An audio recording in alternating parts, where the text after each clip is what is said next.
भैरवनाथ मंदिरासमोर वृद्ध भाविकाची लाखो रुपयांची फसवणूक. हातचलाखीने सोन्याचे दागिने लांबवले. शिणोली तालुका आंबेगाव. शिणोली येथील भैरवनाथ मंदिरासमोर दर्शनासाठी बसलेल्या एका 75 वर्षीय वृद्ध भाविकाला हातचलाखीने फसवून अज्ञात चोरट्यांनी त्यांचे 1,65,000 रुपये किमतीचे सोन्याचे दागिने लंपास केल्याची धक्कादायक घटना घडली आहे. 4 एप्रिल 2026 रोजी दुपारी 1:30 ते 2 वाजायच्या सुमारास ही घटना घडली. याबाबत मिळालेल्या माहितीनुसार बबन गणपत वाळुंज, राहणार शिणोली तालुका आंबेगाव, हे गावातील भैरवनाथ मंदिराच्या ओटावर बसले होते. यावेळी एका मोटारसायकलवरून 2 अनोळखी इसम त्यांच्याजवळ आले. आम्हाला मंदिरासाठी 51,000 रुपयांची देणगी द्यायची आहे, तुम्ही आमच्यासोबत चला असं सांगून त्यांनी वाळुंज यांचा विश्वास संपादन केला. चोरट्यांनी त्यांना मंदिराच्या सभामंडपात नेले. तिथे देवाला दागिने अर्पण करण्याच्या बहाण्याने वाळुंज यांच्या अंगावरील 2 तोळे वजनाची सोन्याची चेन आणि अर्धा तोळा वजनाच्या 2 अंगठ्या काढून एका पिशवीत ठेवण्यास सांगितले. त्यानंतर चोरट्यांनी हातचलाखीने दागिन्यांची पिशवी बदलली आणि त्याऐवजी दुसरी पिशवी वाळुंज यांच्या हातात दिली. पिशवीत पैसे असल्याचे भासवून चोरटे दुचाकीवरून डिंबे गावाच्या दिशेने पसार झाले. काही वेळाने वाळुंज यांनी पिशवी उघडून पाहिली असता त्यात सोन्याच्या दागिन्यांऐवजी दगड, 50 रुपयांची एक नोट, 10 रुपयांची एक नोट आणि अगरबत्तीचा पुडा आढळला. आपली फसवणूक झाल्याचं लक्षात येताच त्यांनी आरडाओरडा केला, मात्र तोपर्यंत चोरटे पसार झाले होते.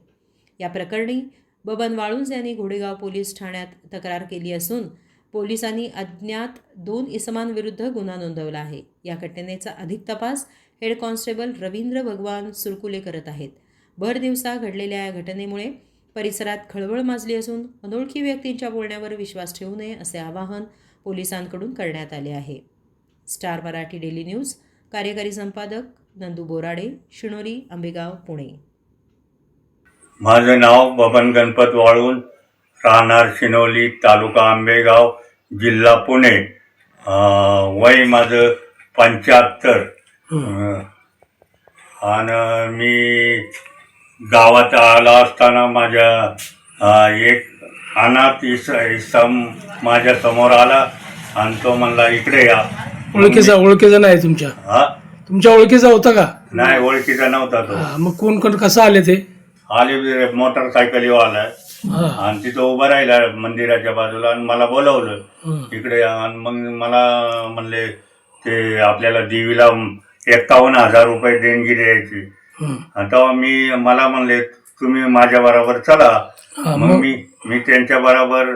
तुम्ही चालत गेले का मोटरसायकल गेले? नाही, मोटरसायकल गेलो. अच्छा. आणि मग देवीच्या तिथे गेल्यानंतर तिथं मला म्हणले तुमचे गळ्यातली चैन तिथं याच्यावर ठेवा, गळ्यावर मुंबऱ्यावर देवीच्या, आणि त्या 2 अंगठ्या आणि त्यांनी त्याची बी चैन ठेवली होती तिथं याच्यावर. आणि मग म्हणला असं हे करा आणि ते पैसे मी मोजायला दिले. ते 25,000 रुपये ते परत माझ्याकडून घेतले. त्याने ते परत हे केले आणि मला म्हणला आलो मी नारळ घेऊन येतो.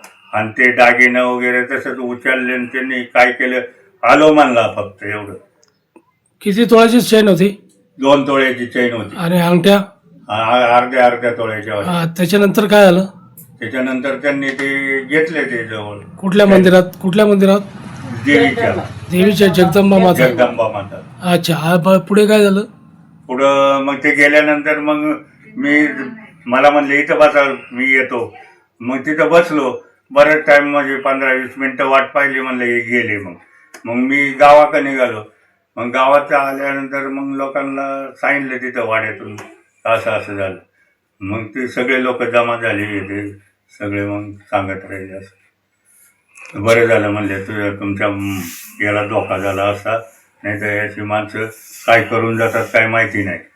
अच्छा. मग नंतर काय केलं तुम्ही? नंतर काय नाही, आम्ही गावात शिवराम शेट्टी तिथं पोलिसांची गाडी आली. तर ते पोलिसांची गाडी आली. मग पोरांनी सांगितलं आणि ते पोलिसांनी म्हणले असं तर तुम्ही म्हणले चेक केलं ना त्यांचं. नाही ना ते गाडीवाले होते ते कसे दिसायला काय काय त्यांनी काय काय घातलं होतं बॅग बंदिस्त राहायचे ते हा एकदम बंदिस्त राहायचं अख्खा हा आणि तोंडाला बिंडाला राऊंड देऊन हेल्मेट तुम्ही त्यावेळेस बाजूला होते का जेवढा बसलो होतो अच्छा अच्छा जेवढ्याच्या तिथं बाजूला होतं. पण मला सुद्धा चेहरा पट्टी वळखता नाही अच्छा ते हेल्मेट मानल्यानंतर काय ते सगळं त्यावर घेतलं